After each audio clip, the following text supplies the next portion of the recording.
Calon Bupati Bangli Raden Cahyo Adi Nugroho Martosubroto menegaskan tidak akan mengambil gaji dan semua tunjangan jika terpilih sebagai bupati pada Pilkada 2024. Ia menekankan bahwa memperkaya diri bukanlah tujuan pencalonannya sebagai bupati di Bangli. Ia mengaku tidak berpikir jadi bupati pendapatannya berapa. Yang ia pikirkan ketika terpilih menjadi bupati, dirinya bisa memberikan seberapa banyak untuk Bangli.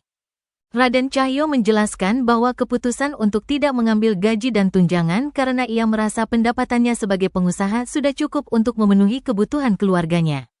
Oleh karena itu, ia berpendapat lebih baik anggaran yang dialokasikan untuk gaji dan tunjangan digunakan untuk kepentingan masyarakat. Seperti diketahui, pada Pilkada Bangli kali ini, Raden Cahyo berpasangan dengan I Gustima Dewi Nuntara sebagai calon wakil bupati. Pasangan calon yang dikenal dengan paket santuy ini diusung oleh Partai Golkar dan Partai Demokrat. Paslon ini menjanjikan program air bersih gratis untuk masyarakat Bangli.